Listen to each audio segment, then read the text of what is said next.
Well, hello everyone. It is that Weems guy here for yet another episode. And first, we need to thank Nick Dean for setting up this interview. So thanks, Nick. And joining us tonight is Mr. Bob Stasch, who had a very long and distinguished career with the Chicago Police Department. And we've been having a great conversation before we hit the recording button, so we figured we better as well hit the record button so the rest of y'all could join in. How you doing, sir? Good, good. All right. If you would introduce yourself to the audience. Well, my name is Bob Stasch. I'm a retired Chicago police officer. I retired in 2019 after 40 years on the job.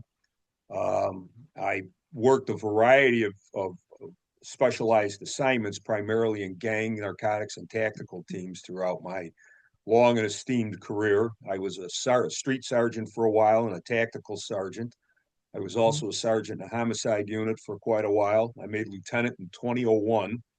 And I became a tactical lieutenant in an area of Chicago that's very near Wrigley Field. That's the area that I covered. At that time, it was called the Town Hall District. And I served as a tactical lieutenant for about 13 and a half years, 14 years.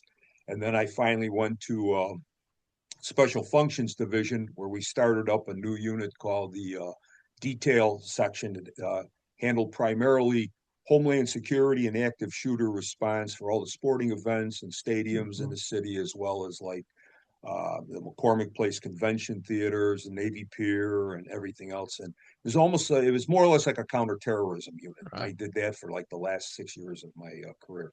And then I hit mandatory retirement age in 2019, and they said, "Thank you for your storied career, and we'll see you later."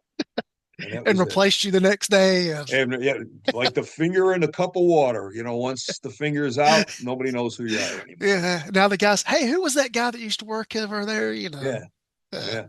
They still all get right. Do calls every once in a while, but uh, it was a good career and I enjoyed it. I really all did. I had right. a good time. You used a couple of terms that I would like to clarify. You said a street sergeant and then a tactical sergeant. Could Right. you explain those? So a street sergeant is a regular patrol sergeant. Mhm. You were assigned. So Chicago is broken into right now. We at the time when I was started on the job, we had 25 police districts. As Mhm. part of consolidation and trying to save money, they took a couple of the smaller districts and they combined them to make larger ones. For instance, the district that I was in, called the 23rd District Town Hall near Wrigley Field. If anybody's ever been to Chicago, knows where the Cubs play. That's the Mhm. area that I covered. That police district was only 2.1 square miles, but it had a standing population of people that lived in a district of 110,000 Yeah. and daytime population of probably 140,000. So eventually, that district, as part of savings, they combined it with the neighboring district, made one huge district, and it cut down on a lot of manpower. So in each district, there were sectors. And each sector has a number of patrol beats. Each sector is commanded by a sergeant. That's a street sergeant. A tactical sergeant is assigned to a specialized unit within a district. Those specialized units can concentrate on either violent crimes, such as street crime and guns and narcotics, or gangs. So I was a sergeant in charge of that. Those are primarily plainclothes officers. They're 8 to 10 man teams, and there's several of them in each district. When I became a tactical lieutenant, I was in charge of that whole unit that was within a particular district. Okay. And at one time, when we were at full staffing in the city, I commanded two gang teams, which was a sergeant, 8 men each, and then three tactical teams, which was a sergeant and 10 men each. So I had basically about 50 people working for me in plain clothes in one district. And then, Okay. like I said, then eventually I went to special functions and I became the commanding officer of Hmm. the Homeland Security detail section. And at that time, there were times when I had as many as 100 to 110 people under my command at one time. And that was a citywide unit that provided, again, active shooter response, crowd management at all the city special events, at the Right. ballparks, at Soldier Field where the Bears play, uh, Yeah. guaranteed rate field where the Sox play and all of that. So those were the primarily specialized jobs that I had. And then I was as a sergeant, I also was in the detective division. I started out in property crimes as a burglary sergeant for a short period of time, and then I became a homicide sergeant. I did homicides for about 5 years, 6 years. Mhm. I don't think that most people have any idea what goes into all the planning and all the considerations that have to be dealt with when you have any kind of special event like a Well, NFL football game or a Major League Baseball game. I worked in a college town for 10 years. University of Georgia is located there. The mhm, stadium holds 92,600. Well, then you have all of the vendors and everything that's there. absolutely. And for a big game, you would have 10 to 20,000 people that would show up just for the tailgate parties Yeah, that would never go into the stadium, but you had to contend with them outside the stadium absolutely. uh, Absolutely. because they're It's still getting a drunk. problem for that event. Yeah, they're getting drunk, getting in fights, stealing stuff, everything. And then you've got to get all those people out once the Yeah. event is over. Um, I'm glad that you got that experience because somebody did send me a question recently wanting to talk about like open air events and Hmm. everything. Could you go into some of I know you can't reveal certain details, but go into some of the contingency planning and considerations you've got to deal with? Well, a lot of it has to do with what the event is. So, Hmm. a routine baseball game, for instance, you've got to do. Let's take the Cubs. I did a lot around the Cubs or Bears. Bears games were the worst because again, our stadium, to Soldier Field, holds I think 68 or 70,000 people, and you've got the Yeah. same problem. You've got probably another 20,000 people hanging around outside Hmm. just to be close to the stadium and that. Yeah. And you're talking about an event that probably had anywhere from 100 to 120 police officers assigned to it. And there would be various positions within the police department. You'd have your Yeah. traffic control people, along with the city's traffic control aides, which is a civilian post.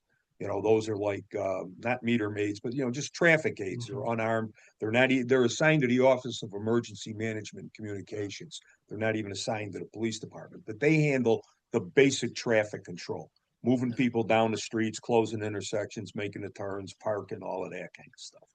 But now you've got to patrol those parking lots for the various amounts of problems you have. So you'll have bike officers assigned to do that because a team on bicycles can get through the parking lots with absolutely no Hmm. problem.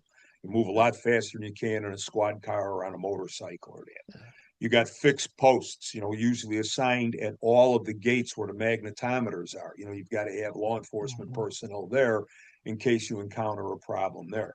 Then in my unit, we deployed what were called strategic response teams, SRTs.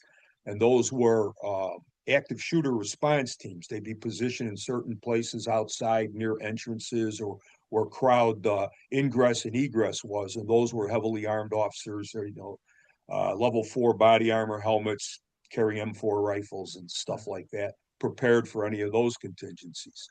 Then, along with the JTTF, the FBI's Joint Terrorism Task Force, you'd have a contingent of officers that would be assigned in both plainclothes and uniform, whose sole job was observation for suspicious activity and nefarious activity, suspicious bags and packages, in case somebody's leaving a bomb there, somebody lingering Hmm. around the location that might be as simple as being a pickpocket, but it might be also a terrorist looking to make his Right. way into the stadium. And then you had the canine units. We had bomb dogs. We Hmm. had the two types of bomb dogs. We had the EDCs, explosive detection canines, and those are the ones that they can direct them to search a particular area. Hmm. And then we had what were called vapor wake dogs. And these are dogs that ATF, not ATF, I'm sorry, the FBI uses a lot and the TSA uses a lot at airports and that. And these dogs, all they do is they walk among a crowd of people and they just sniff the air.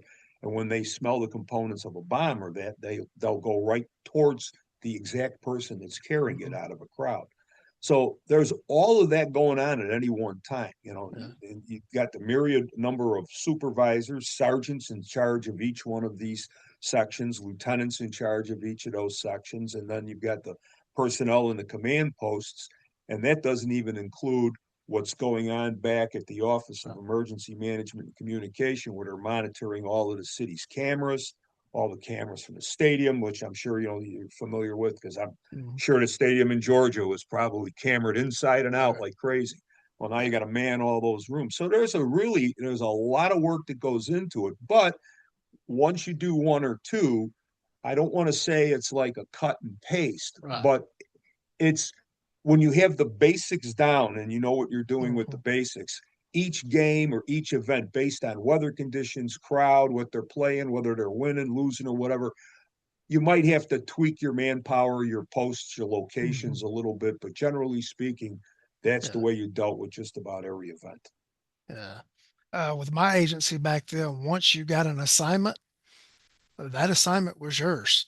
Like no matter where else you went in the police department, like I had the same traffic post for 5 years Oh, you're kidding. because like he knows that assignment, that's where he goes. And Yeah. if you can do it that way, that's a fantastic way to do it. But for our Yeah. guys, that Yeah. I tell you right now, that didn't happen. Uh, You can be assigned on. Well, again, in my unit it was different. But I mean, if you yeah. were some of the generalized policing there, you might be Yeah. assigned to a foot patrol, you might be Right. assigned in a response car, you might be assigned on a bike team, you might be Yeah. assigned on a foot patrol. It's everybody knows that job, somewhere Right. along the line. You're not going to become an expert in it. Like, I know Right. exactly how many feet it is to cross the street at this post because I've been working it for 5 years. Right. You got to get used to it that day and that day only, basically, and Yeah. and that's it. But that's not a bad way of doing it if you can. But we'd never be able Yeah. to do it in my department. It's just too many Right. guys. The only way I got out of that assignment was I switched from patrol to detectives. Okay, And then I became the senior detective, and whoever the senior detective was the on-call detective for any ball game. okay. And so that got me out of that The traffic traffic post. post, uh, right into the fire of I had to handle any major incident that Yeah, took anything that place. comes up, sure. Uh, the technology has advanced so much, and this is going to seem kind of silly because it's not a terrorist thing, but now all the tickets are digital, and they Yeah, send them on a phone, and once they get scanned, that ticket's no good. right. But back in the days of printed tickets, man, Ticket counterfeit scalpers. tickets were a huge deal. Yeah. And, we're just I off of a I-85 that runs between Charlotte, comes down, you know, through South Carolina, just past Clemson University, through Atlanta, where you got all the Atlanta sports franchises and everything, and on down to New Orleans. And there was a professional crew working yeah, all of those events. And I caught a street level guy selling the counterfeit tickets. And the person that pointed him out to me that had bought a counterfeit ticket from him had no interest in being part of a prosecution. right. And so I let the guy Most of go. them, most don't because a lot of Right, people that are buying a counterfeit tickets aren't even locals. right. They're coming in from out of state or a different Yeah, city or that. We ran into the same thing. I had a yeah. CTT, a counterfeit ticket team, and Mm-hmm. that's all they used to do. Not only that, but I even Right, had we even had guys on that CTT, that counterfeit ticket team, that they would also work, for instance, the trademarks on the jerseys and the mm-hmm. baseball hats and this, somebody selling those that doesn't Yeah. have the authority to sell them, using the logos illegally and that stuff. And we had Mm-hmm. representatives from the different sports teams in that would come and they'd sign the complaints on situations like that. And Yeah, sometimes, we were seasoned. I mean, there's times yeah, we'd come back to the station with a U-Haul truck full of Bears jerseys and none of them yeah. were legit, Right. and stuff like that. But it would happen, You'd Yeah, raid places like that. I caught this guy, my complainant, didn't want to cooperate with the prosecution. So I've got no, you know, real case here. I end up letting the guy go. And then the Secret Service shows up on Monday Yeah, because the same crew had been hitting Falcons games, right, right. Panthers games, all the Yeah, NBA we would stuff in run into Charlotte, that Atlanta. all the time. Yeah. Yeah, we'd And work with the Secret Service and the FBI a lot on counterfeiting, even customs. We'd get right. customs because some of the stuff that would be shipped in through O'Hare, Mm-hmm. it would come in from outside the country, and the vendor, the illegal Mm-hmm. vendor, would pick it up like right from O'Hare and then bring it to his house, for instance. And Right. then let's say it like for instance the Cubs Yeah. World Series, They were Hmm. selling all kinds of stuff out there that Yeah. was illegal in it. I mean, it's the first time the Cubs Yeah. were in a World Series in 108 years, Yeah. so it was a long time. Yeah. But And it's funny, the NBA owners, NFL owners, NASCAR owners, and stuff. They've got enough political weight oh, and you the better money believe it. that they start Are you putting kidding? pressure on people. Those cases get some pretty big heat on them. Absolutely. And you know what? It's big money and it's ripping people off. I mean, Right. the ticket scalping thing was the same problem we had. Hmm. Eventually, same thing. Everything here was digitized more or less Yeah. on your phone and that.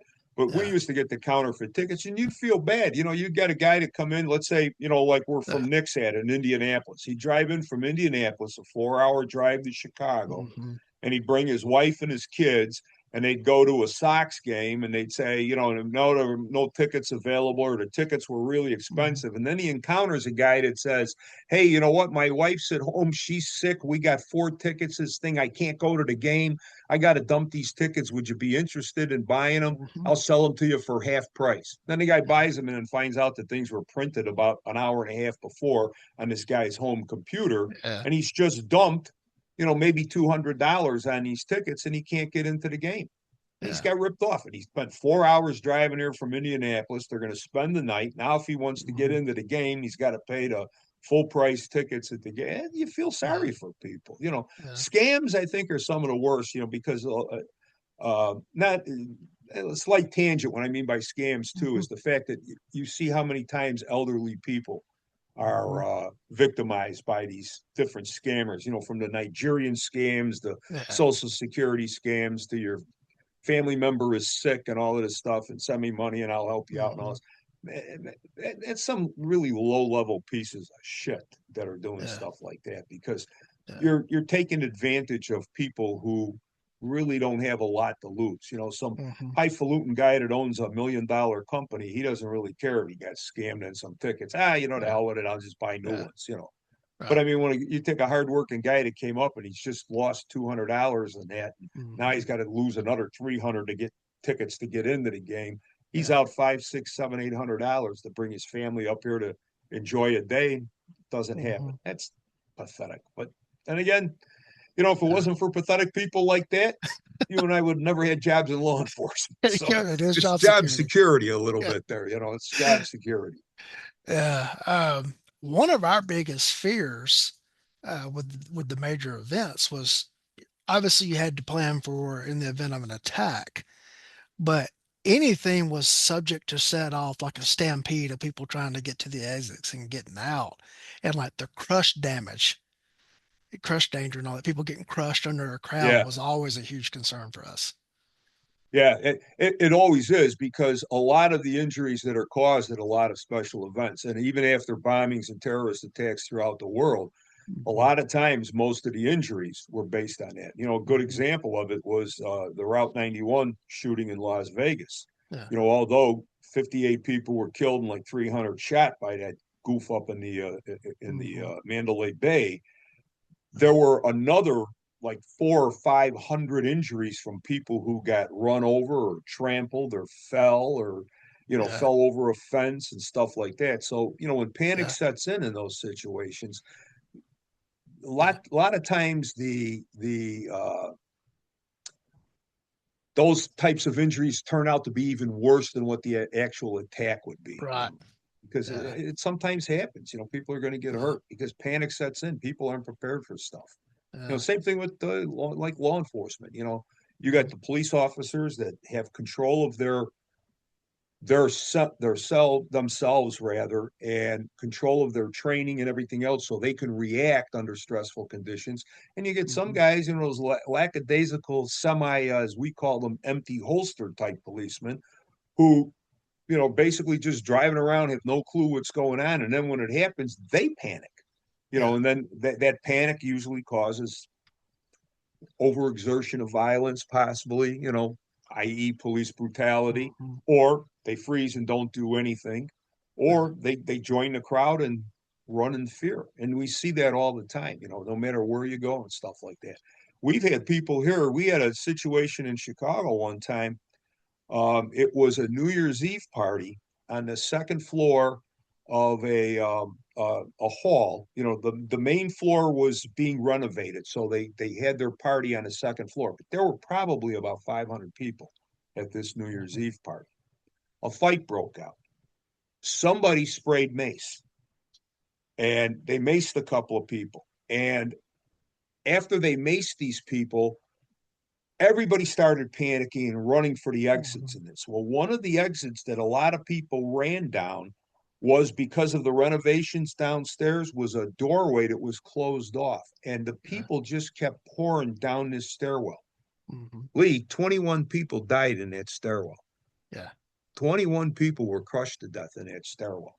Nobody Mhm. was shot. Nobody was stabbed. Nobody was Yep. beaten to death. They were crushed. It took the fire department 8 hours to pull everybody out of there. They Mhm. literally, it was like unpacking sandbags or unpacking Yeah. cardboard boxes and that.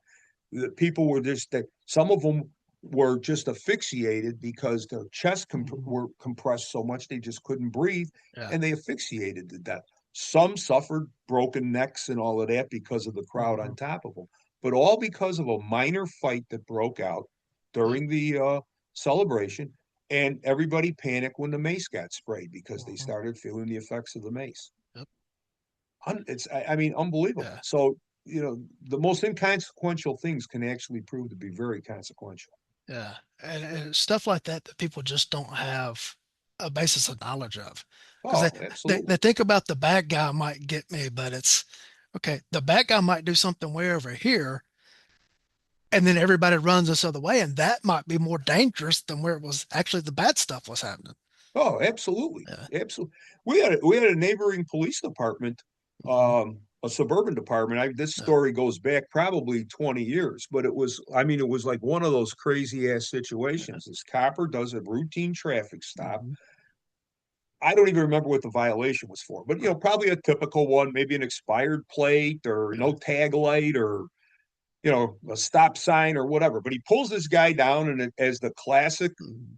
problem with a traffic stop happens, it turns out the guy's wanted or whatever. He comes out of the car and he engages the copper. He fires some Mhm. shots at him. The copper was halfway up to the driver's door when the shooting happened. He pulls out his gun. He gets off about 4 or 5 shots and he hits the bad guy. The bad guy goes down. So the copper calls in on the radio and he's covering him, and he starts to flank out a little bit, you know, to come up on the guy in a slightly different angle. And as he flanked out, he passed a little cone of safety of where he had his car parked. And he's concentrating on the bad guy as he stepped out a little bit into a lane of traffic. A passing car hit him and killed him. Mm. You know, here's a guy just survived a gunfight, Yeah. and then he's killed in a traffic crash. You know, It's just crazy. sad, man, really sad. But There's that's a the kind of stuff you never know what's going to happen and where or when it's going to happen. So you just got there's a little town well north of Metro Atlanta called Emerson, Georgia, and I-75 runs right through the town. And city officer, they made a traffic stop on the side of the interstate and gets in a gunfight. And in the course of the gunfight, he moves out into the actual roadway. And you yeah, figure that's all these big trucks and everything coming by, and thankfully he didn't get hit. But like oh, thank God. we're watching the body camera video of this thing, like screaming, "Get out of the road! Get out of the road!" Because the Yeah, big trucks coming were more dangerous to him than the guy that was trying to shoot him. absolutely. Absolutely. You know, and again, you never know. You know, Hmm. you don't expect that to happen. You don't Yeah, think about stuff like that. You know, you make thousands of traffic stops and you don't think about a lot of times the right. guy I got to worry about is, or how many times have we seen it? I'm sure you've seen the videos as Mhm. well as I have. You know, a copper does a traffic stop. He gets out of the car. He's approaching the suspect, or he gets the suspect out of the car and they're talking, and all of a sudden some moron comes and hits the back of the squad car and you know knocks the squad car almost into the copper or just misses him Mhm. by like a foot or stuff like that. Only by the grace of God Right. was the guy not injured. You don't expect that, and you say to yourself, how can somebody hit this squad car that's got all these flashing lights on it? But Yeah. then you don't realize that half of the time when people are drunk, what happens Yep. is it's almost like um, somebody being mesmerized by those flashing Yep. lights, and they're focusing on them and they're not paying attention, and like a moth to the flame, Hmm. they just drive right at those lights. So I tell Yep. you what, sometimes at traffic stops, it's more dangerous to get out of the Yep. squad car and to be between the cars than it is to be making the traffic stop and worrying if this is, some Yeah. Al Qaeda terrorist that's going to jump Mhm. out with an AK-47 and gun Right. you down. Yeah. It's amazing, but Yeah. I've personally worked a wreck where somebody hit a fire truck that had all the lights going. oh It was yeah, parked in a parking lot and they yeah, hit the fire truck. I had to ask the drivers, like, it's kind of big.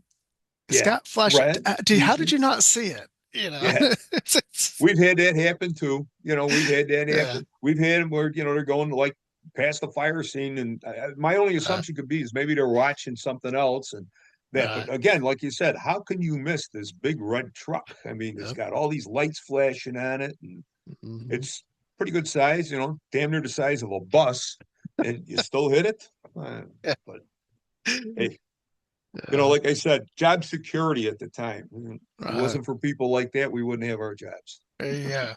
We were talking before the show. We got telling a bunch of crazy stories about the funny things we've been subpoenaed for that we had nothing to do with. But you care to Absolutely. relate a couple of those stories? Well, it's it, the thing is what gets crazy is sometimes in Uh, law enforcement, what a lot of people don't seem to understand is that in law enforcement everything has to be documented. So you may show up to the scene of a crime. You might have nothing to do with the investigation of that crime. Your sole job might have been to, for instance, as an evidence technician to take prints. Or mhm, you might have showed up simply to say, do you guys need any additional help? No, we don't. And then you leave. But your name goes on that report because if you walked mhm. inside that tape line, Yeah. that's it, you're in. And, like one of the ones I related to you, I was a Yeah. sergeant in homicide.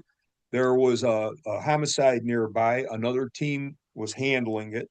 I drove over there. I walked past the yellow tape, went to the other sergeant, got Mhm, everything under control. You need any help? No. You need any of my guys? No. I don't think I was there 2 minutes. I said, all right, I'm going to go back. If you need anything, just, page me. That was still the time of pagers, primarily in mhm. the early 90s, Yeah. late 80s, early 90s. I said, just page me. I'll come back. And I left. Well, the guy that was arrested for that particular murder eventually made the allegations, which is going on really big in Chicago now, where they're doing these allegations where confessions were beaten out of him in this, and we've had a number of allegations against detectives and police officers and that they were involved in like beating confessions. And these innocence Mhm. projects are bringing up all these cases from 20, 30 years ago, trying to get these guys out of prison and get their freedom in this. So I got subpoenaed on a case like that, and I went on it, and I showed up for the deposition, and I'm trying to when I was being prepped with the corporation counsel, I'm looking at the reports, and I'm saying I don't have anything to do with this, you know. And they said, Mhm. well, your name's on the report. And I said, well, where? I don't see my name anywhere on this report. And lo and behold, when they went down to who was present on the crime scene, Mhm. there I was listed. And Yeah. I'm looking at it and I said, well, this is one of them situations where I believe all I did was showed up, offered assistance to the other sergeant to see if Yep. he needed any help. When he didn't, I left. I had nothing to do with this investigation. I didn't write a report. I didn't interview a witness. I didn't conduct a canvass. I didn't collect any evidence. I didn't make an arrest. I didn't do anything. And yet I still Yeah. had to sit through a deposition and trial. And now that this thing is going through the court system, through the Mhm. Innocence Project, now everybody's getting subpoenaed in again for depositions and all of this on this case. And this case was from like I don't know, 1996, 1997, something like that. And I know nothing about it, but they're going to use Yep. everybody's name and say, see Mhm. what the big conspiracy is? These guys are lying. How could a policeman not have any knowledge of what was Right. happening when he was there on the scene? Mhm. Well, it all depends on what you did on the scene. Yeah. That's the important thing about it. And that was a situation where a police officer did, which I'm sure your department had it too by policy. If you're in charge of Mhm. the crime scene, if you've got crime scene security, anybody that comes to that crime scene, you have to Right. document that they're there. And Mhm. that's what he did. I came into the crime scene, offered assistance, and left about 2 minutes later. And yet, I'm still dragged into having to go to Yeah. court and all of this stuff, even though I'm retired. So, Yep. you know, Yeah. The computer system we have that the dispatchers use is referred computer aided dispatch, and we have everybody that called too. it CAD. CAD. just for short. And what we would call it when the attorneys would go through and just subpoena everybody who appeared in the Absolutely. CAD, is we call it a CAD bomb. Yeah, a Hmm. CAD bomb went off. Here's your subpoena. Yeah. I got subpoenaed in one case where deputies were responding to, it was an ongoing, I guess, an altercation, I guess would be the best way to describe it. Um, Basically, a crew for a power company was clearing trees and everything off of a power line. Well, they go into a pasture of a local farm, and the bull was in the pasture. And the property owner comes running out, like telling the guy, "You got to get out of here. Yeah, the bull will attack you." And the guy starts mouthing off at the farmer, and they get into, a heated argument and everything. Well, the power crew guy calls 911, everything, and deputies are on the way. Well, the farmer hears, that the guy's calling 911. He had my cell phone number. And he called me directly and said, "Hey, tell the deputies to come to the second driveway, and they can come through the gate right there to get to where we are." And I just keyed up on the radio, "Hey," he said, "Go to the second driveway past the barn and turn into there." Yeah. I never went to the scene, anything like that. All I did was relay that over the radio. I got subpoenaed. Yeah. Uh, yep. Doesn't surprise me. Uh, Doesn't uh, surprise me. yeah, I got Death subpoenaed by in, pen. right. Yep. Got subpoenaed in a murder case just because I was the chief deputy at the time the murder took place. Yeah. Yeah. Why am I subpoenaed? That'll Well, you were happen. the chief deputy. So that doesn't mean I did anything material. Yeah. And That'll happen too. yeah, I think from what people see on TV, like watching shows like Law and Order and all that, is they think that it's a well-oiled machine, Yeah. and it's absolute chaos. The best police show that has ever been on television, the most realistic, was Mhm. on HBO, The Wire. Oh yeah. I don't know if you've ever seen it from Oh yeah. Baltimore, but I'm going to tell you, Yeah. there was stuff in The Wire that I looked at it and said, "Oh my God, they're writing about my department, guys Yep. I work with," because that's the way it Yeah. was. Yep. I remember the one time one of the detectives shows up at a crime scene on the TV show, Hmm. and the other two detectives are standing there drinking coffee, and the body's laying there and everything. And he walks up to him and he says, "Where's the crime lab?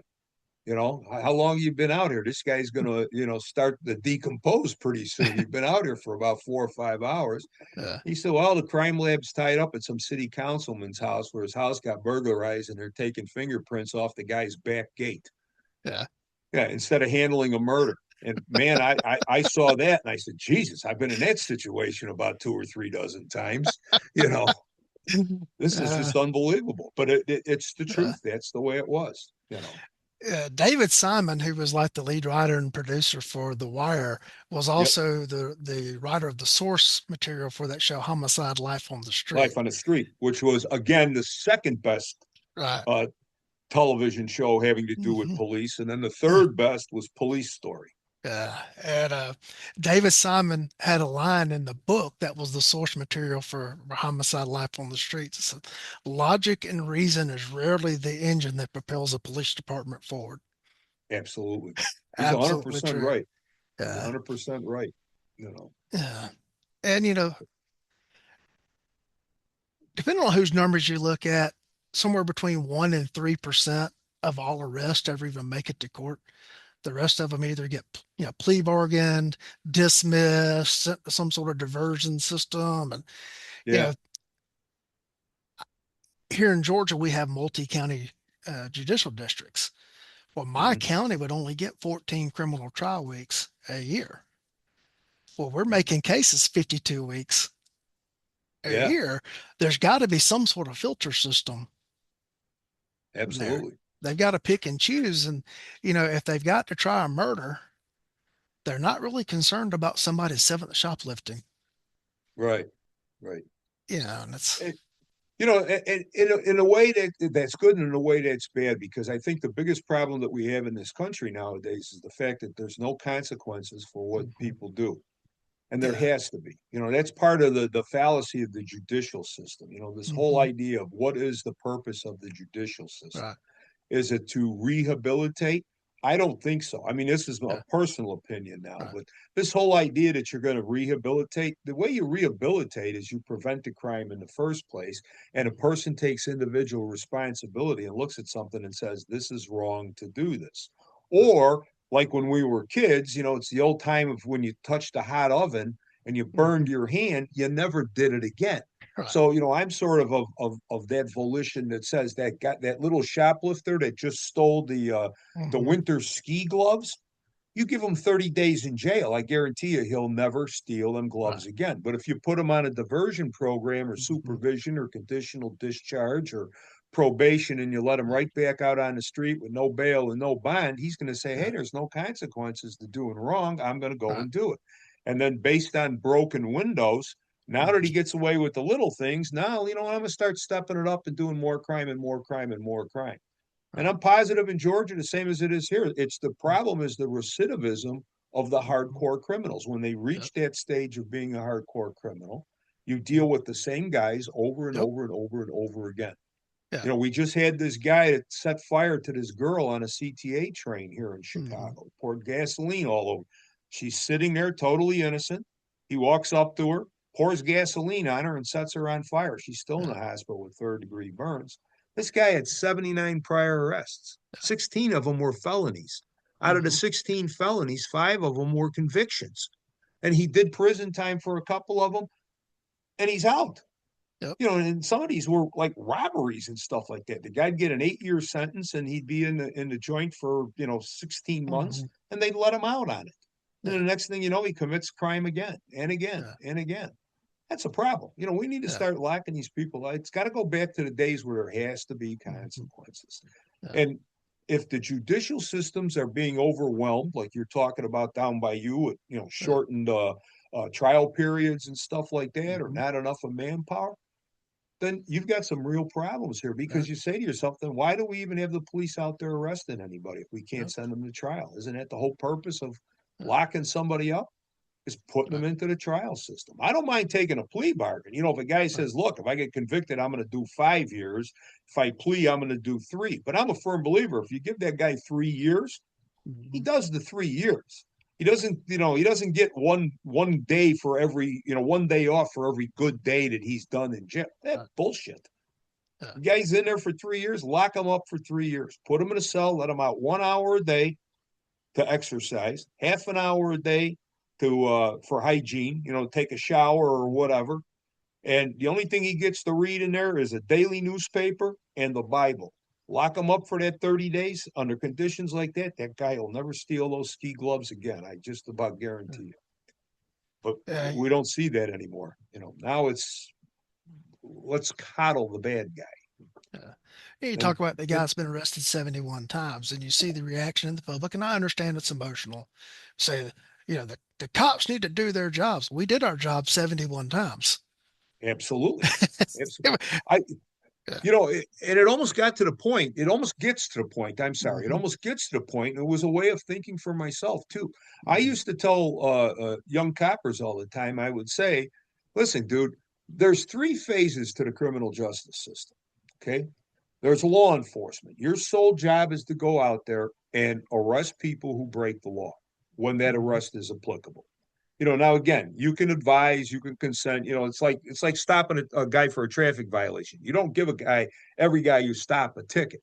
Yeah. If you stop them, you can give them a warning, or you can tell them, Mhm. hey, look, you got to comply to this violation of not having headlights or your tail Yeah. lights burned out or something like that. So it's the same thing in law enforcement. You've got that discretion. You don't have to make an arrest, but at the time that you identify a criminal event and a Mhm. criminal offender and he needs to be arrested, your job is to arrest Yep. him. That's the units that I worked in were very proactive. We didn't spend a Mhm. lot of time responding to radio calls. We went out hunting. We Yeah. hunted gangbangers with guns. We hunted dope dealers, burglars, armed robbers, people like that.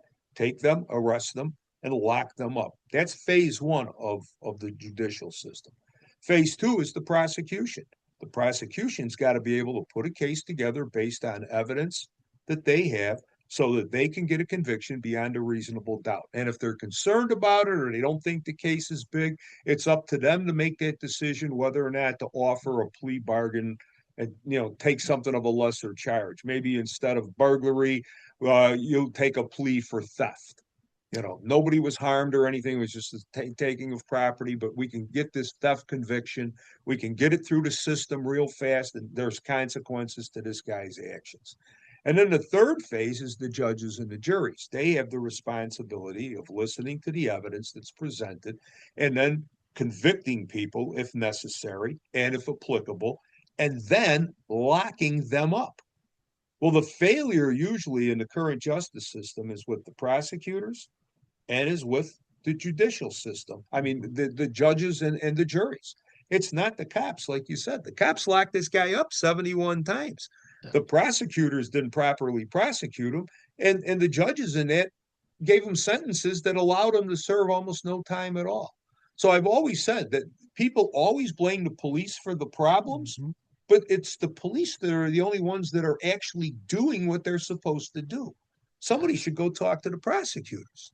Somebody Mhm. should go talk to the judges, especially if you have judges that aren't appointed like here where they're elected. Yeah. Start voting these people out of office and stuff like that, and start Yeah. putting some people in there that are going to have criminal justice in their brain and want to apply that onto the Mhm. streets so that the streets become safe. I mean, the streets in a lot of places in this country, including Chicago, I mean, this year has been pretty good. Crime is Mhm. down for a myriad number of reasons, not having anything to do with the total success of law enforcement strategies or Mhm. prosecutorial strategies. There's a lot of other influences to it. But I mean, we're still the murder capital of the country. They'll always say, well, St. Louis has a higher murder rate. Yeah, but St. Louis has 600,000 people, and they get about 135 murders. We got 2.8 million people, and we're already over 400 murders. New Mhm. York's got 8 million people, and they haven't even broken 350 yet. Yeah. I don't think LA's even broken 300. And then they say, oh, but Chicago's safe because, there's 39 cities that have a higher murder rate. Well, the murder rate doesn't apply to the 400 people that have been killed in Right. the city here. I Yeah. mean, they don't give a shit what a murder rate is. Right. So we look at things a lot of times in criminal justice, I think, the wrong way.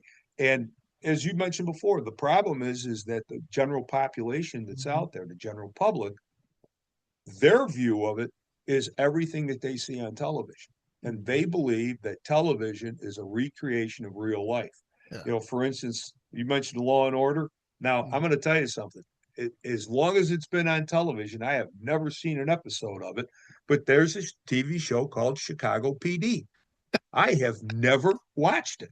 I Yeah. refuse to watch a show like that because I, I, Yeah. I know that it's so full of bull Yeah. that, it's so far from reality. I don't want to have anything to do with it. But there's people that watch it and then think, well, that's what the Yeah. Chicago Police Department's like. It's not. Yeah. No different than, watching Law and Order is not a replication of what the New York City Police Right. Department was. And watching Police Story was not what LAPD or Dragnet was not what Mhm. LAPD was like. But people don't seem to realize that. They Right. watch that TV and they realize, it's like CSI. In an hour they're going to have the bad guy and they've got all Yeah. this stuff, and they submit DNA and they submit DNA at 7 o'clock when the show starts, and at seven Mhm. ten they've got an identification. Well, Yeah. as well as I do. You make a DNA swab and you submit it, even nowadays with CODIS and how sophisticated it is, only Yeah. in an emergency can you get a preliminary DNA report back in about 48 to 72 hours. Right. And then that's not even a full standard test. That's just a Yeah. preliminary one. But, you could send out DNA. I mean, we had burglary detectives that would send out DNA that they'd recover at burglary scenes, whether it be Mhm. spit or piles of shit or a Mhm. half-eaten sandwich where the guy when he's Yeah. burglarizing a house made himself something to eat, or he cut himself on a window, and Mhm. they're not getting a DNA test back for 10 weeks, Yeah. 15 weeks, you know.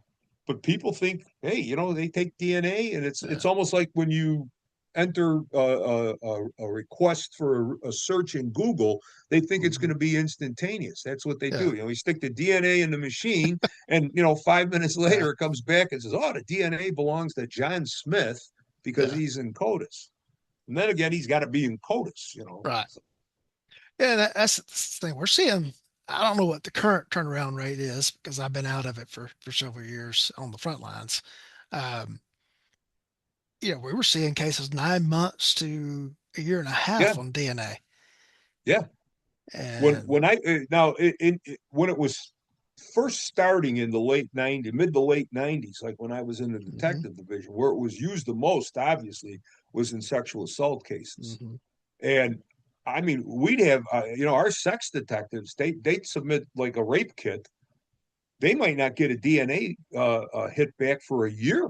hmm And then all of a sudden this guy's got to reopen. It's the case is Yeah. suspended in the meantime, and now the guy's got to reopen it a year later because he gets an hmm identification and Yep. so now you got to track the victim down, you got to find the hmm witnesses, everything else. I mean, it's Yeah. unbelievable. And if we're going to put money into law enforcement, maybe that's where we need to put it in, is put it into the technologies that are Yeah. most important. hmm We want to always soak it into, and I don't have a problem with community policing, but we always want to put all this money into community policing and hmm all of this stuff.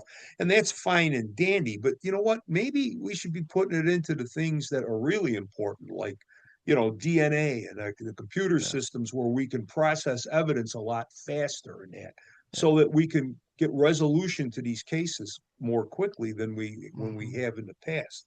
But we don't. These municipalities and sheriff's departments, Yeah. state agencies, even if they spend their money on, toys for the big boys instead of Yeah. where it should be spent. Yeah. Yeah. It's just until you've been inside looking at it, you can have no comprehension Yeah, you of have what no it's idea. like. You have no idea. Um, It's like that with anything, though. yeah. Even in other jobs. I mean, you look at different jobs that the different people do, and you hmm wonder, how do you do that job and stuff like that. So Yeah. it's I think the problem in law enforcement is the fact that it's that frontline job. hmm Everybody sees a cop every day. Yeah. There is I'm not saying that you're going to get stopped by them, hmm but virtually there is not a day that can go by that every citizen in this country, if they leave their house, hmm somewhere along the line, they're going to see a police officer or they're going to see a hmm squad car. And even if they're homesick, let's say, they're still going to see a report on television of a traffic crash or an Yeah. arrest or a crime that was committed. So law enforcement is always at the front of everybody's mind. And I think that's the reason why people Yeah. spend so much time being concerned about telling it's amazing how many civilians know your job better than you do, Yeah. but they're not wearing a badge or a uniform, but they know everything there is to know about your Right. job. They're going to tell you about it too, and make no qualms about telling you about it. I remember Right. people used to say they'd pay my salary. I used to go in my pocket when you used to carry change. I pull out a nickel and I gave it back to them. I Yeah. said, there's the value of my salary from your tax dollars over the last 10 years because Right. there's 3 million people in this city and your contribution's a nickel. You think you've been Yeah. ripped off that bad? Here's your nickel back, buddy. I'm Yeah. sorry if you don't like the Yeah. way policing's done. But Yeah. we have policies, rules, regulations, and laws that we have to abide by as law enforcement. hmm Not your whims to give you what you want when you want it and how you want it. It's Right. just not done. Yeah. So, So you mentioned earlier, the type of units you were in, that you were out actively seeking out and hunting the bad guys, trying to catch them. mhm. Um, the general public also doesn't understand that inevitably, excuse me, however you say it, leads to confrontations. Oh God, yeah, And then absolutely, when you have confrontations, there's sometimes that results in violence, and then absolutely, it and then does. sometimes people get killed when that happens. Absolutely, they do. And you know, what are we supposed to do when we go to arrest the murderer, the rapist, the armed robber, or even the shoplift suspect that decides they don't want to go and they Well, put up a fight, and then we respond accordingly because we don't start the fight, we respond to the fight, absolutely. and there's no way to make that look pretty. No, no, it isn't. Violence is a dirty thing. Mhm, I, I was involved in a lot of shootings mhm, in my career, a lot, um, and a lot of fatal shootings too. mhm, So I've shot 9 people well, I had 14 gunfights. I've shot 9 people. 5 of them were fatal in my career. And I've always said I never looked for any of those, and I Right. always tell coppers all the time, I says, the way you win a gunfight is use sound tactics so you don't get into a gunfight in the first place. Every Mhm. gunfight is a mistake. It's a mistake made for a myriad bunch of Right. reasons, some of them having to do with ego, like, hey, look, Mhm. there's a guy with a gun. I'm going to just go in there and take him right now. And the next Mhm. thing you know, you're involved in a shootout with them or something like that. Or, sometimes they just happen in front of you. You never know. Right. Like I said, we talked about, or also earlier, we talked about situations on a traffic stop. Mhm. When you pull a guy over in a traffic stop, you have no idea who you're Right. stopping. You're pulling him because his license plates are 2 months expired. And Right. maybe all you want to do is let them know, hey, dude, you got to, renew your license plates. I want to make sure you're not driving on a suspended license, and you're going to warn them and let them Mhm. go. And, he might have a warrant out for him, or he might just be paranoid, or he might hate Yeah. the cops and he's got a gun in the car and he's going to come out and he's going to want to take your life. You've got to be able to respond to it. You know, Violence is the last thing that any police officer wants to have to do. But I'll tell you what, when it happens, somewhere along the line, you're the one that has to come out ahead. I Mhm. mean, you have an obligation to yourself, your family, and to society, and to the jurisdiction in which you work, not to get hurt or killed in the line of duty. And me, that's the way I always looked at it. And I think a lot of other policemen the same way, especially those that have seen the balloon go up, as they say. Mhm. You're going to get into a situation, and I'm going to do whatever I have to do to come out ahead over here. And if this guy Right. is not going to comply with me, I'm going to use whatever forces I'm legally allowed to. And if he's placing my life in jeopardy, where I think I'm going to suffer great bodily harm or death, that death is not going to be mine. It's going to be Right. his. And that's it, because I'm going home at the end of the day. And that's the way I've always looked at it. And I think that's the way we have to look at it. But the Right. problem is that that's not how the public looks at it. Right. They think all the jujitsu moves and shooting a gun out of their hand and wounding them in the leg and all of that stuff works, Yeah. and it doesn't. It doesn't. Right. And I think a lot of it has to do, in all honesty, with failure to properly train our police officers.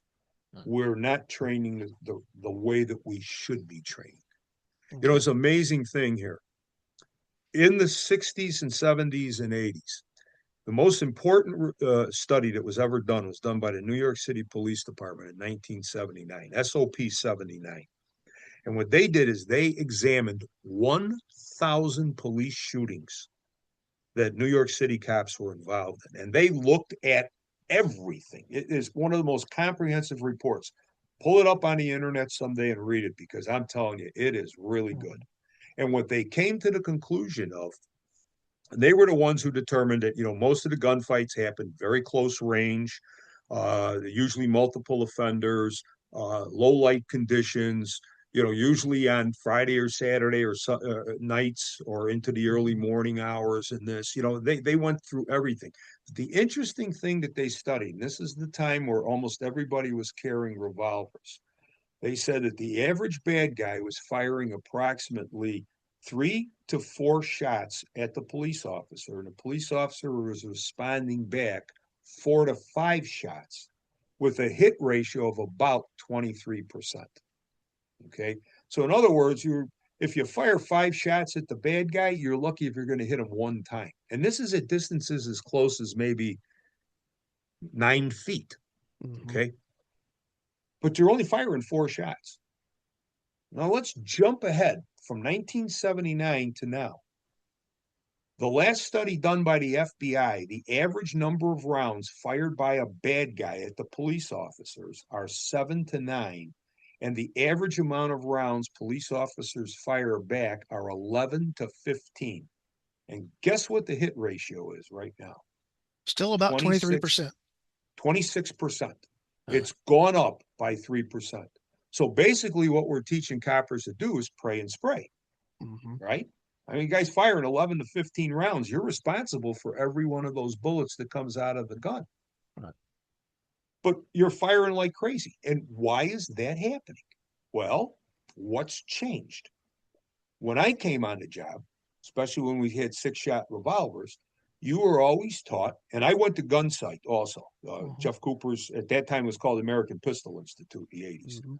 but everything was always a double tap. You were told fire 2 rounds, assess, fire two Mm-hmm. rounds, assess, fire 2 rounds. You can do that very fast on the range. We're Mm-hmm. talking slow here in the Yeah. conversation, but you're not just pointing the gun down range and firing all 6 shots haphazardly. Right. These are 3 controlled pairs if necessary. If the first controlled pair works, stop shooting. Huh. That's how we were trained. When I came on the job, Mm-hmm. when the target turned, you fired 2 rounds, you went to low ready, target would turn back, turn again, you fired 2 rounds. Now, what do we teach the police to do? We tell coppers, first of all, we give them a 9mm pistol with a 22 round magazine in it. And then we tell them, shoot until the threat is stopped. So, what does that tell you? They're just going to continue to shoot until the gun is basically empty. And that's what we see. If you look at all the modern day police shootings, all the ones that you see on television and YouTube and all of that stuff, the recreate, Mm-hmm. not the recreations, but the actual either Mm-hmm. body cams or car cams or surveillance. That's exactly what the cops are doing. We're just pulling Mm-hmm. out our gun, pointing it basically at the bad guy, and we just as many rounds as you can downrange until the bad guy drops. It's amazing how you can fire at a guy sometimes. These guys will shoot. There was a situation not too long ago in Chicago. A attack team stopped a guy, ended up shooting it out with him. It was a controversial thing that caused some problems on the streets because four Mm-hmm. coppers, there were 5 policemen on the scene. The guy shot one policeman in the hand. That guy never fired a shot, but the other 4 policemen fired a combined round count of 96 rounds at the bad guy. Wow. The bad guy fired 16. He had a semi-automatic 15 and 1. He emptied the gun Mm-hmm. at the police, but they fired 96 rounds back at this guy. But here's the thing. They only hit him 16 times. Now, 16 times work, they stopped him. But Mm-hmm. think about that. Again, let's go with the hit ratio. If you hit Mm-hmm. him 16 times, what's 20% of 96? It's about 18. They're only hit him at 20%. They fired 96 rounds. Where are the other 70 some rounds going? Yeah. Yeah. You know what I'm saying? Yeah. And there's where the problems come with Mm-hmm. citizenry. And they look at Yeah. this and say, "Why did you shoot this guy 90?" And that's what was going on in Chicago.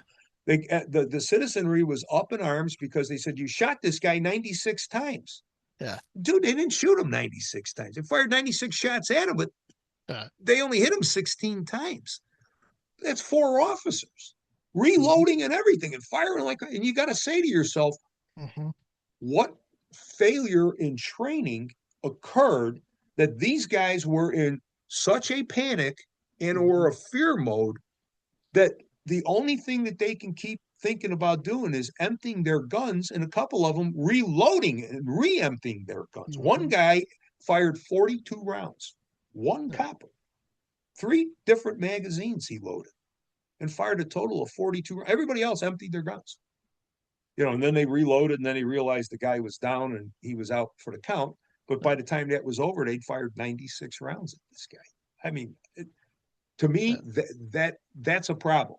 I don't Mm-hmm. have a problem with a cop defending himself, but again, every time you pull that trigger, you got to worry about where those rounds are going and which ones you fire. Right. Whether or not they're Right. going to hit some innocent person or go through a Right. window or Right. hit a car driving by or something like that. And Right.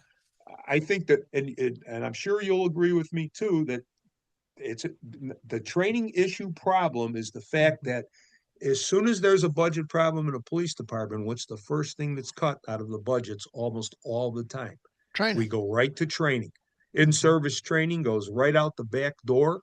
We do only what's required by the state for state requirements Right. and stuff like that, nothing else. Yeah. If you've got a state qualification course like we do in Illinois that requires you to fire 30 rounds, Yeah. 30 round qualification course. And at the end of the 30 rounds, you're qualified for the year. Now, Yeah. Chicago used to have it where you'd go 2, 3 times a year for firearms training, and each Mm-hmm. one would be 4 to 8 hours, and it'd be tactical courses, night shooting, all of this kind Yeah. of stuff. But when the budget crunch came, what do you think got cut? All that in-service training. The only thing Yep. that the firearms training was to fire that 30 Mm-hmm. rounds a year, and that was it. Yep. And that's a big problem. Here in Georgia, we have to qualify once per calendar year. Yeah, that's what Once we every do. 12 months, once per calendar year.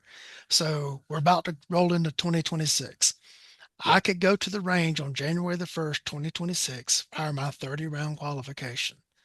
I would not have to touch the gun again until December 31st of 2027 yeah. because that would be in each calendar 1 year, year, that but it's calendar two year. years apart.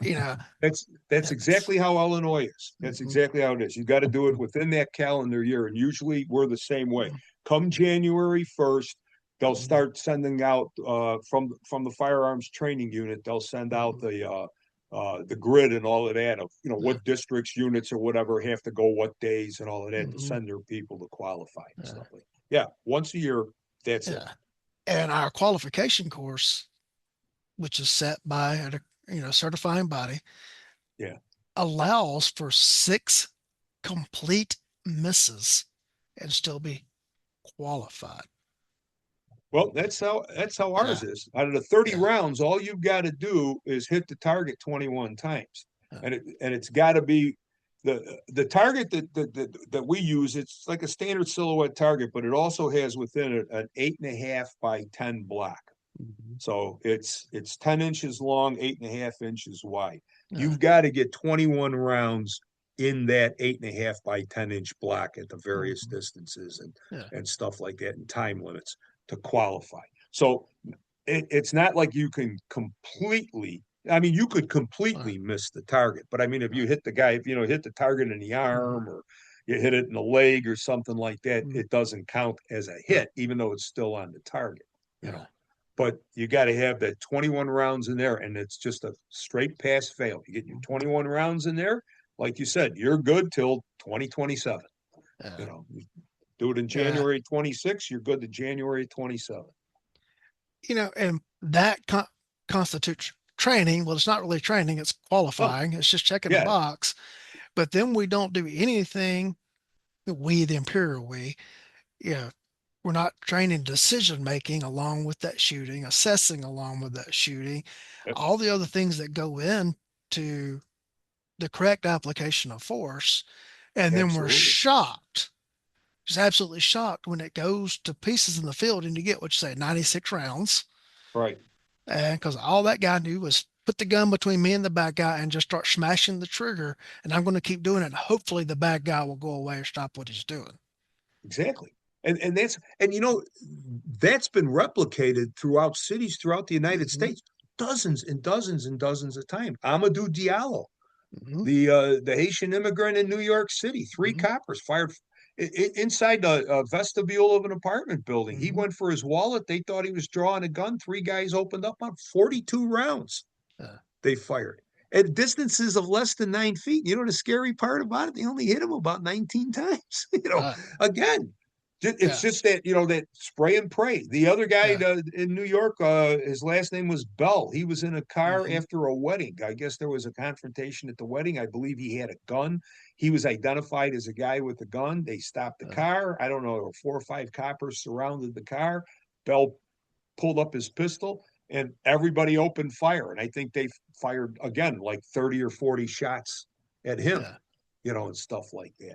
Because again, like you say, the decision making isn't there, the tactical training isn't there. Mm-hmm. We want to do our jobs, Right. but sometimes we're not prepared to do our jobs. For Mm-hmm. instance, the big thing now, I'm sure your agency is the same way. I know in Illinois and a lot of the agencies around here, especially in Chicago, because of the consent decree that's going on, Mm-hmm. everything is based on de-escalation now.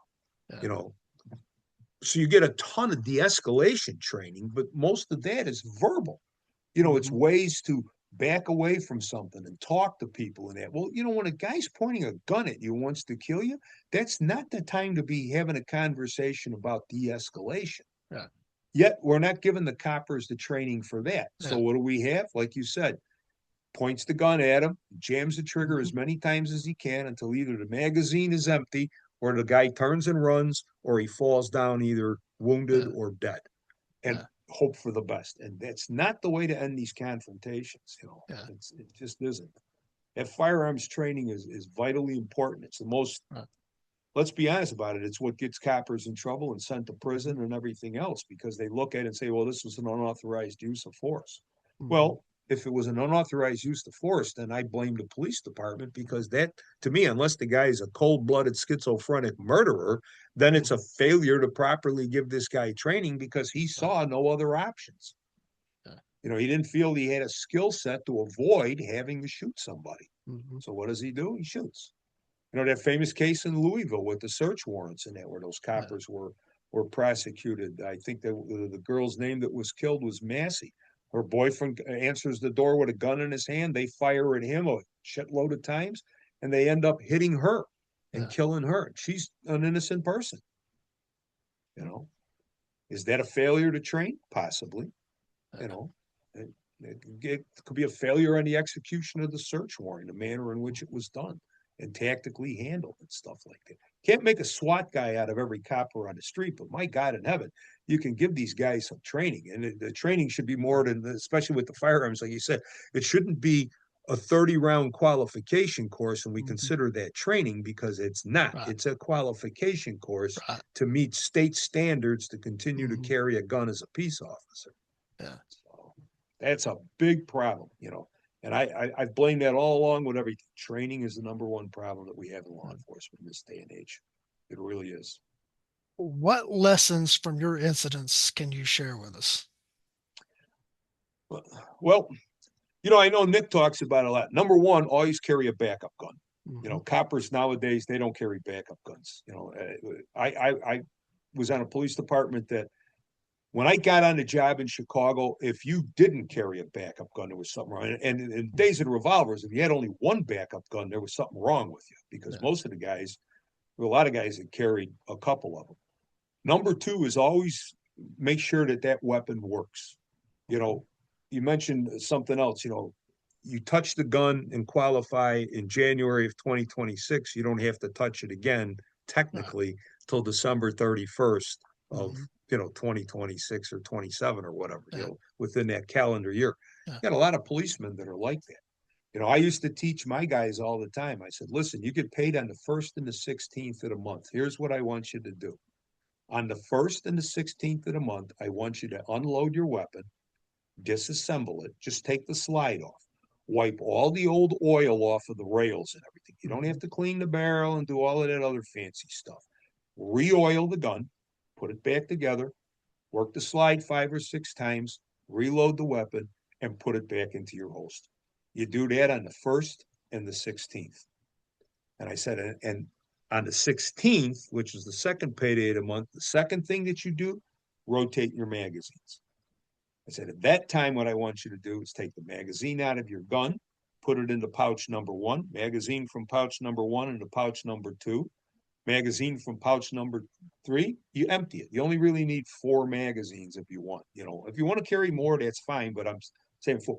And rotate those magazines all the time because what's going to fail on a semi automatic pistol mostly? It's going to be a Magazine. magazine. So Yeah. make sure that the magazines are clean. Mhm. Then you clean that magazine. That type of maintenance on the first, it'll take you probably 5 to 8 minutes to do that Mhm. kind of maintenance. On the 16th, you might need 10 to 15 minutes to do Yeah. everything that you need to do. But that weapon then will not fail you. You don't have Mhm. to worry about it. Make sure that that works. Then check the rest of your stuff. You know, you got guys that carry collapsible batons. They very rarely pull them out because everybody goes to tasers nowadays. And, Mhm. I personally, again, personal opinion, I don't like tasers. I don't like any weapon system that has a failure rate higher than 50%. And tasers have a very high failure rate. Mhm. So I'm not going to rely on it. I'd rather pepper spray a guy than hit him with a taser because pepper spray usually works on about 80 to 90% of the people, where the taser is only working about 50% of the time. Right. But now you got a guy who carries a collapsible baton. It might be in his pouch for 5 years and he might never even take it out of the pouch to Mhm. extend it. You got to extend those things because they're made of metal. Make sure Yeah. it's not rusted, oil it down a little bit and put it away. Do the same thing with your handcuffs. Let's do some maintenance on the equipment that we carry. Coppers, in my days, I worked with a lot of guys, they put their gun belt on and nothing would ever come out of their gun belt unless they it had to draw it. There was Yeah. no maintenance on it. I remember back in the days when guys with a backup gun, he'd open up the cylinder, knock his 38s out, and they'd have green mold on them in there because they've been in the gun for 5 years and shit like that. You Yeah. know, rotate your ammo and take care of yourself. Take care of your equipment. That's one of the first lessons that I learned. Secondly, we talk about training. Don't rely on your department to give it to you. Get the training on your own. I don't care if you want to watch YouTube videos. I don't care what you want to do. You want to watch some of the nowadays for law enforcement officers, the best training in the world is television. Watch every Friday and Saturday night, record OP live. There's 3 hours on Friday nights and 3 hours on Saturday nights, and watch what they do. And you'll see some good tactics. You'll see some really bad tactics. Mhm. You'll see some good coppers that know how to talk to people. You'll see some poor coppers that know how to talk to people. Just watching that, YouTube videos, podcasts, train that way. If you can go to an academy, a firearms range, you can go to Caliber Press Training. They offer a lot of their training is fantastic. Join the NTOA, the National Tactical Officers Association. If your state has their own Tactical Officers Association. In Illinois, we have our own. Join that. They conduct tons of training. Get the training on your own. Don't worry about going to the bar on Friday night. Sometimes save that little bit of money and pay 125, $150 for a seminar from Caliber Press or that on verbal judo or Mhm. de-escalation techniques or patrol tactics or use of force updates and stuff like that. Constantly try to learn to be better at what you do because the better you are, the safer you will be. You'll be confident in your equipment, you'll be confident in your abilities, you'll show that confidence on the street. The last two FBI studies said the number one reason that bad guys attack police officers, they look for police officers that were meek and mild, were small in stature, that didn't look confident, or they look at their equipment, and if their equipment, their gun belt looks sloppy and their gun looks sloppy and it looked like stuff wasn't maintained, those were the ones that the bad guys would say, I can win against this guy because Mhm. he's going to be unprepared.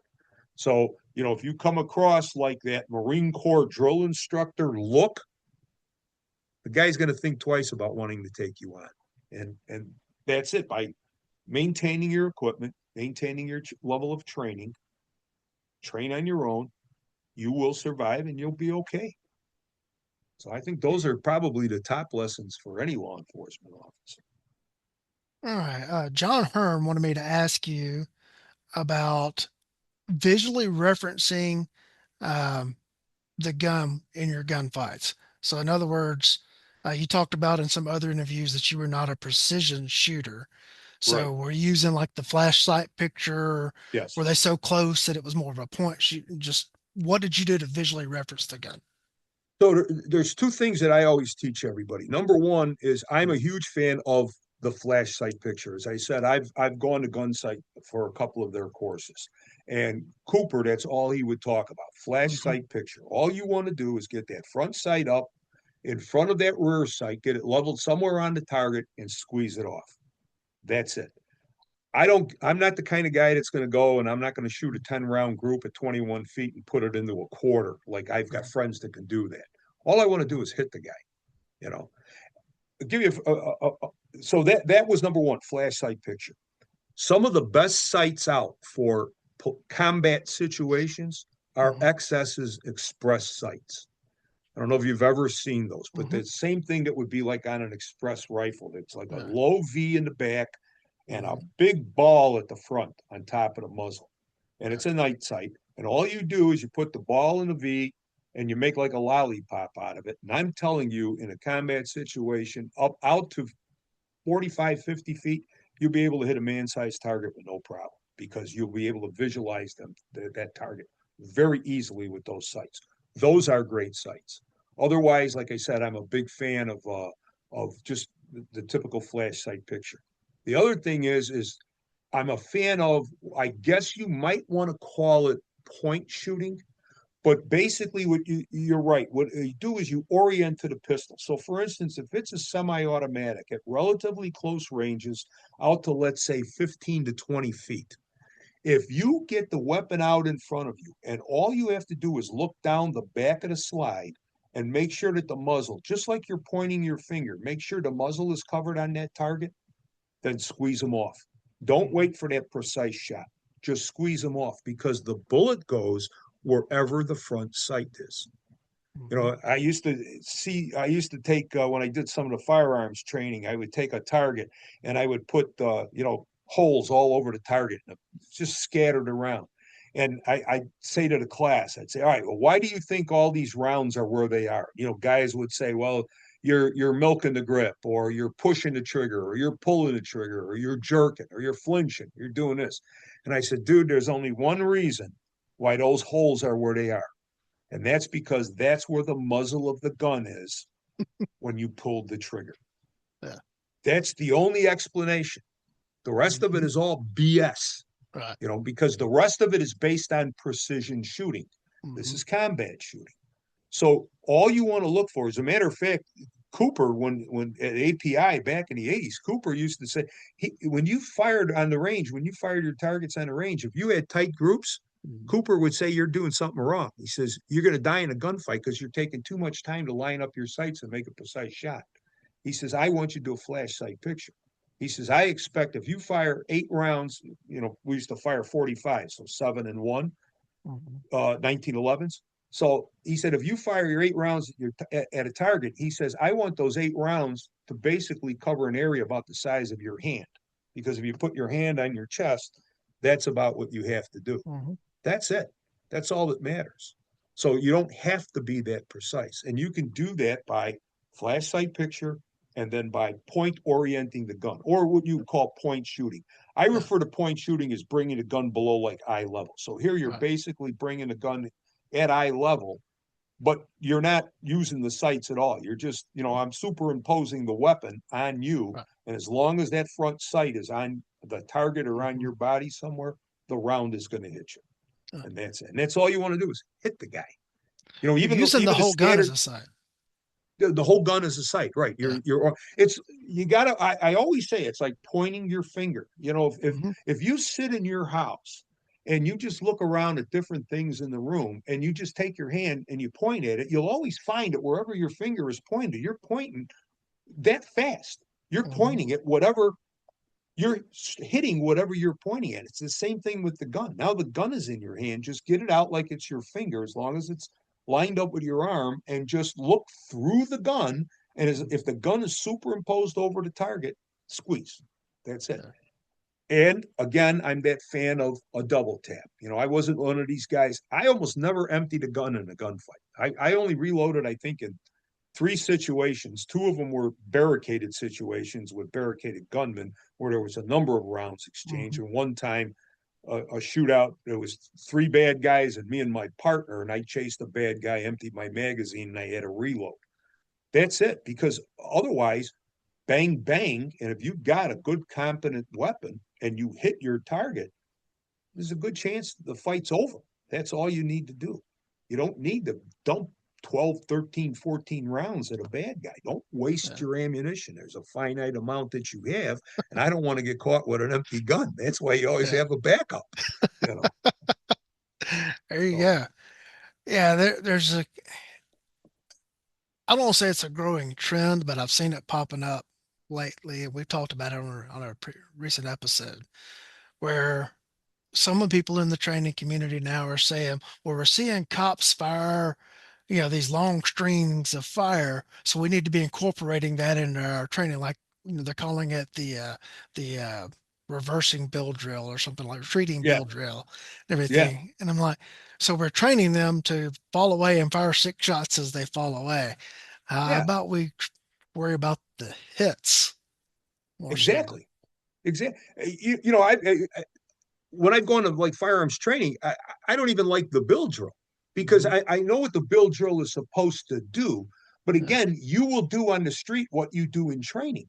Hmm. So don't do the bill drill unless you want to fire, and you're going to carry 7 or 8 magazines. I mean, again, watch OP Live. You got guys on OP Live, they got 22 round magazines in their Glock pistol, and the guy's got like Yeah. 5 or 6 magazines on his Yeah. belt.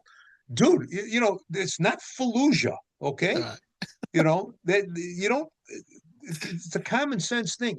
They ask. I got to tell you real fast Uh, a great ammo story. Go ahead. When I went to API, a guy asked Cooper one day. He says, you're such a fan of the 1911. He says, but the gun only holds 8 rounds. Back then it was still the 7 round magazines. Hmm. It's before like Chip McCormick and Wilson Yeah. came out with 8 round magazines for Hmm. 1911s. He says, what if you got 5 guys coming at you? And Cooper says, all you got to do is drop the first three. And he says, you drop the first three, the other two, they'll turn and take tail. And he says, you only need 6 rounds to drop the first three. And Yeah. I thought to myself, he's brilliant because what he's Yeah. assuming is that you're going to be able to double tap each one of those targets. And Yeah. think about what he just said. He just recreated his Mozambique drill, Yeah. which was what? I mean, the El Presidente, which Yeah. is two, two, two, reload, Right. two, two, and two. Yeah. So when I train, I tell you the truth. When I go to the range and have limited time and I have Mm-hmm. X number of rounds to fire, I shoot two primary drills. I shoot the El Presidente and I shoot a Mozambique. Two to the head, two to the chest, one to the head. Mm-hmm. And I shoot that. Multiple targets. I'll put a little bit of movement into it. I'll change Mm-hmm. the distances. I'll get up as close as maybe 5 feet to the 3 targets. I'll back up as far as maybe 30 feet from the targets and that. And all you got to do is those drills. Mm-hmm. You can fire 60 rounds at the Mozambique, fire another 20 rounds at the other one, and within 80 to 100 rounds, you've got some of the best training you've ever had, and it's going to be a hell of a lot more effective, personally speaking, I think, than something like the bill drill, the advancing bill drill or the Mm-hmm. retreating bill drill. I'm not a fan of retreating, and I'll tell you why, because I don't like to go in a direction that I can't see. Right. I don't back up. I always move laterally Mm-hmm. because if you move laterally, you can still see what's going on. It's as bad as this crazy ass of, I'm sure, I bet your police department even taught it. You fire at the target goes down, you got them covered, and then what they want you to do, check your six. Dude, 14 gunfights. I never turned my head away from the fucking bad guy. I'm Yeah. only concerned about the guy in front of me. Okay. I'm not worried Yeah. about them. If I want to check them, I'm going to get off the X. After I Mm-hmm. drop the guy or after I fire, I'm going to move laterally. And when I move laterally, my peripheral vision's about 180 degrees. I don't have to Mm-hmm. turn my head. All I got to do is move laterally like this. And I just opened up another 60, 70 degrees this way. And then Yeah. I can move laterally over here and I just open up more here without ever having to turn my head and turn around. I'm not taking Yeah. my eyes off of the guy that I just shot because I don't know if he's 100% out of the fight. Right. Why in God's name would you teach Yeah. anybody to do this? Right. It, you know, again, I see these as all training issues. Mm-hmm. You know, we complicate things and make it harder for ourselves because it looked cool. We talk Yeah. about citizens watching Law and Order and all of that and thinking that's Mm-hmm. how police work is done. Well, we got to tell coppers to stop watching shows like John Wick and The Reacher and all of that because that's not gunfighting, dude. Right. That's not how gunfights are done. You know, looks good, but Yeah. that's not how it's done. And you're not going to survive if you're going to try to be that way in Right. that. So keep it simple, stupid. Do what's necessary, and that's it. Yeah. I love your point about you never looked away from the guy that you just shot. Like there may be somebody else out there that intends to do me harm. The one person that I know Bingo. intended to do me harm is laying right there. Absolutely. And I am not taking my eyes off of Yeah, him, yeah, until I know that yeah. again, it's almost as if it's sort of like a part of the idea of shoot until the threat is stopped. The Hmm. point is, once the guy goes down, I'm going to keep observing him Hmm. to make sure Yeah, that he's not going to still be a threat. And to me, right. that's until my backup gets there and actually takes his weapon away from him and Hmm. handcuffs him. Yeah. Then I know he's no longer a threat. But until Hmm. then, I don't know. I mean, the guy, he could be faking, he could jump Yeah, up on me. I mean, I've yeah. seen it where guys been shot multiple times. First gunfight I was ever in, my partner and I shot the guy Hmm. 14 times at distances from arm's length out to about 12 feet. Hmm. And we hit him with 45 long Colts, 44s, and 38s. And the guy lived for 10 days afterwards. He's a Cuban Marilito. Yeah. Bullets don't stop people if they don't want to be stopped. So I'm not taking my eyes off of Uh, this guy. He may still be a threat. And yeah. I'm certainly not going to be, concerned about somebody coming up behind me and stuff like that. If I am, like I said, I will continue to move Hmm. laterally in a way that I can still cover him, but I can see a little bit more based on my peripheral vision. Yeah. But police training's not done that way. You take some guy comes up with an idea and says this is the way we ought to Uh, do it, and the next thing you know, every police department in the world is teaching it that way as if it's the only way you can do it. hmm. Again, I learned from Cooper, so I learned a modified Weaver stance. Hmm. Give you a good example. When I went to the police academy one time, and they were doing we were this was Jesus, this was probably about 85, 86. They were doing like a tactical firearms course, and they just sent guys to like some sophisticated training or something. They came back. So when we're on the range and we're shooting, when I brought up my pistol, I would come up in a modified Weaver, and the firearms instructor comes up to me and he says, "What are you doing?" I said, "What do you mean? What am I doing?" He says, "That's not the way you're supposed to hold a gun in two hands." And he says, "Put your feet up." He showed me the classic isosceles, Hmm. locked out arms like this. And I said, "Dude, that's not the way that I was originally trained." "Well, that's the way we're teaching it now." And I said, "Well, I really don't care. No offense intended, but isn't the goal to hit the target?" Yeah. I've said this to people before. I don't care if you shoot one-handed, two-handed, isosceles, modified Hmm. weaver. I don't care if you stand on one foot. I don't care if you Right. do it kneeling, prone, whatever. All I want you to do is hit the target. Yeah. That's it. I don't care if you use thumb forward. I don't care if you use thumb up. I don't care if you put your thumb up your ass, as long as you can hit the target. And a lot of this firearm stuff, we're telling these guys, well, if you don't do it this way, Hmm. it's not going to work. Now, like if nowadays, if you're in law enforcement, again, I retired in 2019, but nowadays, if you're in law enforcement, if you don't have a flashlight on your gun and a red dot, you're totally incompetent. You don't know what you're doing. Dude, in a combat situation, you don't need that. What do you need a red dot for when the guy's 4 feet away from you? You're going to spend more time trying to find the dot in a high stress situation than you are just squeezing off the round and getting it done. Yeah. And personally, again, personal opinion, Hmm. I think the biggest problem we've ever done is putting lights on pistols. I think that is a major mistake. We spent our entire lives telling coppers that in darkened situations, bad guys will shoot at the light. So what do? We put the light on the pistol and then we hold the pistol directly in Hmm. front of our body. And we're not using the lights properly. How many times, if you've said you've never seen this, I can almost tell you right now, I can call you a liar. How many times you've seen a copper pull out his pistol and read a VIN number with the flashlight on the end of his pistol, right? Yep. Or he's going to unlock a Yeah. door, pulls his pistol out to light the lock and stuff like Yeah. that. Come on.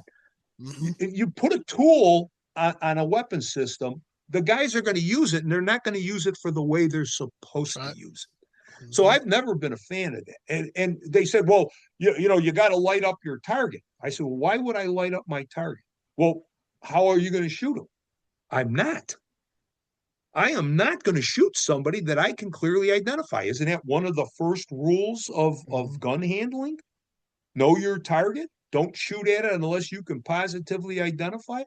Why do I need a 55 million lumen light to light this guy up to shoot him? If I can't see him, then I'm going to maintain a position of cover and I'm going to use my illumination device in my hand some way to light up that area. And Hmm. until I can see the guy clearly without illumination, I don't intend on opening up on him. I'm just going to maintain my position of cover. Now, on a long gun, on a shotgun or a police carbine, I like the idea of a light. Why? Because that's a two-handed weapon. I can't carry an illumination Hmm. device. Therefore, I have to put it somewhere on the weapon. So I'll go for it on, I like them on long guns. But I'm not a fan. Matter of fact, every time I look at a buy a pistol, I'm always enraged because every time you want to buy a pistol, they always got them rails on it. I keep saying, Mhm. why are you making the damn thing so bulky, putting all this crap underneath the barrel? I don't want any of that stuff on there. And even now, like I'm a 1911 fan. It's hard pressed to find a 1911 that doesn't have a rail on it. Yeah. You know, I don't believe in that. I don't believe I want to put a weapon system in front of me with a light on it that a bad guy can shoot at. Doesn't make any sense.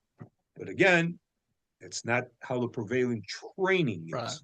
And that's why I say we have training issues and training problems. Yeah.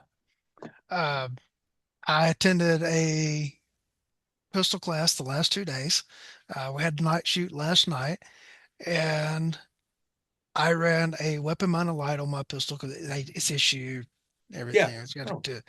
And one of the points that they made excellent instructors and I got to say that because I know they watched the show. You guys did great. yeah, Um, absolutely. one of the points was like if you have to do a reload or something like that, you know, if you had the handheld, secure the handheld light somewhere so it's not obvious that you're reloading. So there was one stage where it was 3 shots standing, reload, 3 shots kneeling. And so I worked the actuator switch on my light and turned it off as I went to the kneeling position to reload, which meant I Absolutely. had to turn it back on to re-engage the target. And I held around and did not get my perfect score on that drill. Yeah. But I could have left the light on the whole time and I would have had time to have done that. Yeah. But now I'm violating the principle of the training, Right. and I made a decision. I'm going to turn the light off as I change And positions, so I'm not giving my position away. and absolutely, that's why, to me, again, if you, let's say you don't have the weapons mounted light and it's Mhm. handheld, then Uh, all you got to do is part of your training is what you're going to do with that light when you're going to affect a reload or mhm. whatever it happens to be. Yeah. Figure out a way to do it. Here's another thing. You talk about training. Now, I don't know if you guys were on time, but it's the same thing like when you go for your qualification. Mhm. They say, okay, the target's going to turn. You got to draw and fire 2 rounds in like a second and a half. Mhm. All right. Now, I've been involved in 14 gunfights. Nobody ever had a timer. Uh, There was no timer at any gunfight I've ever seen in my entire life. So, why are we putting guys on timers? We need to go, again, keep it simple, stupid, and study what we need to be studying, the past, because the past is prologue. What we've done and learned in the past, we can use in the future. And one of the greatest lines that a professional gunfighter ever quoted was Wyatt Earp. And Wyatt Earp said, fast is fine, but accuracy is final. You got to learn to take your time in a hurry. When mhm. you think about that line, that is the epitome of what a gunfight is. And if you're going to defend yourself with a pistol, everybody's worried about the time. You might leave the light on, you might drop this, you might do something wrong because you're afraid that you're not going to get done in the amount of time. It's like when you watch the IPSC guys, they're running like crazy and all of this stuff and firing real fast. Who says you have to fire that fast? I would rather slow my fire down and make sure I hit the target. Maybe I don't squeeze off 6 rounds like a bill drill. Maybe I only do 3. But if I fire those 6, 20% means I'm only going to hit the guy 1.88 times. Where if I fire the 3 a little slower, maybe I hit him 100% of the time. I'll take the 100% hits over the 1.8, you know. And that's, again, as I can't stress that enough. To me, that's the biggest failure that we have in law enforcement and in training our people. Everybody wants to do everything on specific types of drills and training and timing, and you got to have all the accoutrements and everything else. Now, I'm the type of person who believes if I was a sheriff or a chief of police, I would mandate, let's say, certain types of firearms, and then you pick your firearm. And if you want to put a red dot on it, put a red dot on it. If you want to put a light on it, put a light on it. But I'm not going to mandate that by department policy Mhm.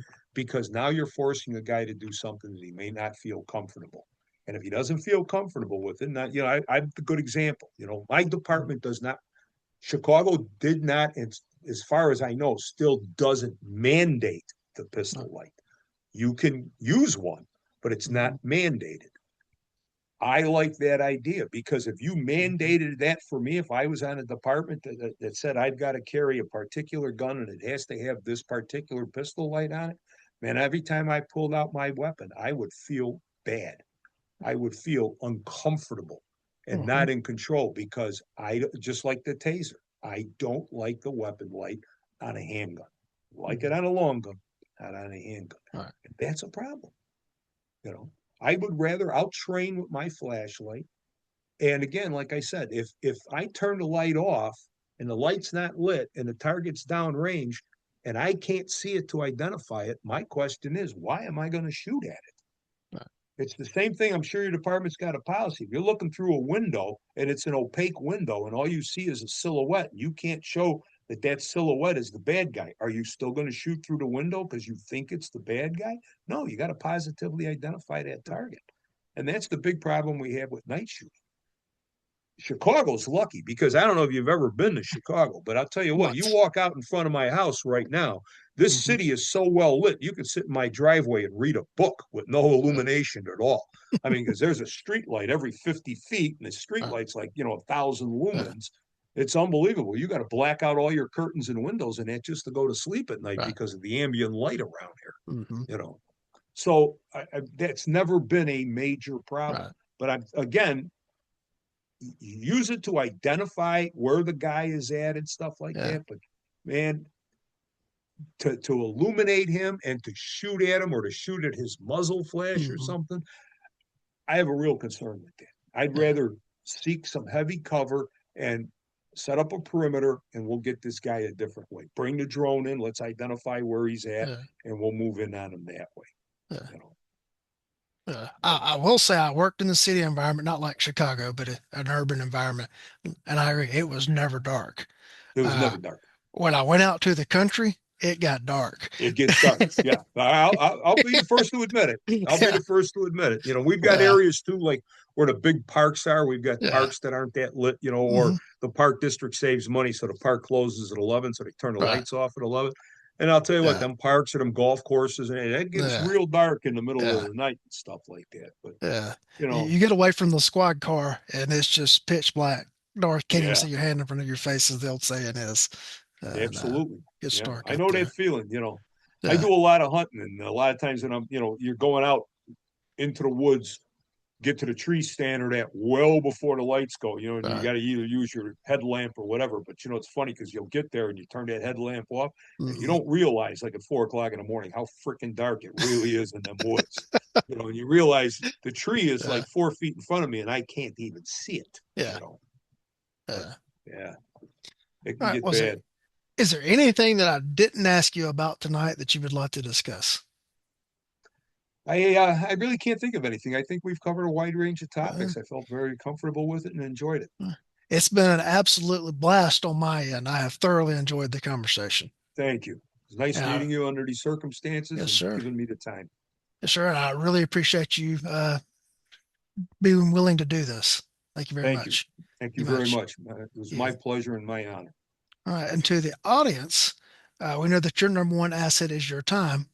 Thank you for choosing to spend it with us.